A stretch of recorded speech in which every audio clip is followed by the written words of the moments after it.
Hello and welcome to an update of the Titans. I removed the lid off of the African nightcrawler bin and we'll start our update with these guys. I marked the area of where I fed last and I'm gonna give it a quick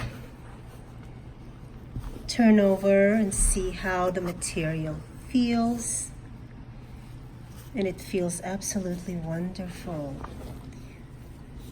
It's not really compacted as castings that build up in a bin tend to do. I find that the African nightcrawler castings are larger and fluffier than that of the other composting worms. At least in my bins, they are. These guys are looking great. Nice, healthy size. Let's see what they did with the feeding. Typically, they don't congregate as much around the food as, for example, the blue worms or the red wigglers. But some nice large ones here.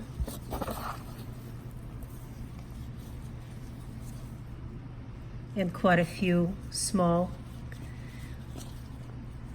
worms, babies, juveniles, all kinds. They get plenty of bedding here, which is good. They typically love a higher carbon source than the rest of my worms. So I'm thinking that I'm going to feed them in this area here. They did very well with the food from last week, so I'm just going to lay down a little bit of bedding. Now, there was a question on another post about how often should you add bedding. If you originally start the material, your bin with a lot of bedding or mostly bedding, because that's what I think most people do, whether it's a combination of coconut core, paper, cardboard, peat moss, whatever it is that you're using, I think it's more based on the condition of your bin in general, whether you should add or shouldn't add more bedding. If you have plenty of bedding in a bin and it's nice and it's not wet, you can refrain from adding any more bedding when you add food. When you add a lot of food though, when you add a lot of nitrogen, a lot of kitchen waste, then I like to balance it out with bedding. So that's why I give it to them basically almost every feeding. So it's really up to you. You have to gauge how much bedding you have in the bin originally, how much bedding is being processed by the worms. If you do your check-ins weekly, depending how often you feed them, you know, a lot of things depend on that. So you don't want your bin to go anaerobic if you're just adding nothing but kitchen waste. It can do that very quickly. So always gauge on how your bin looks, how it smells, how the castings feel. That's really the best way to see how much bedding you should be adding. And of course, if you do the horizontal migration when it's time to harvest like I do, then once a lot of the material is processed, the majority of the material is processed, and you move all the contents to one side, then of course you lay down brand new bedding on the side that you're going to feed and food and continue the process. So hope that answers some of the questions. That's how I do it. Let me go over to the European nightcrawlers. So here is the European nightcrawler bin. And as you can see, there is a lot of bedding. So here, when I add the kitchen waste, there is really no need for me to add any more bedding. There is a lot of paper and cardboard in here. They're perfectly fine. So let's see. Let's just do a quick little.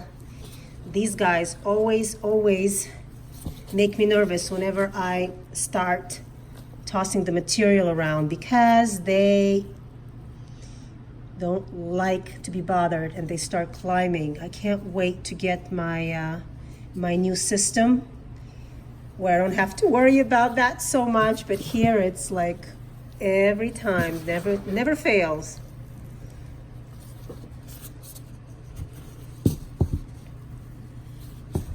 Yeah, the bottom looks good and moist, and you can see how much darker it is and how more castings in here than on top.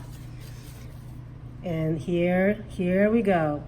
Oh my goodness, you guys, so sensitive. I have to do this. You know I have to. So this is where we fed last week. Let's see what they did here. Yeah, just bedding. Pretty much the bedding is left. So we'll go right here. We'll feed in this area. Watermelon, right? Love watermelon. Keeping one eye on this guy who's just agitated.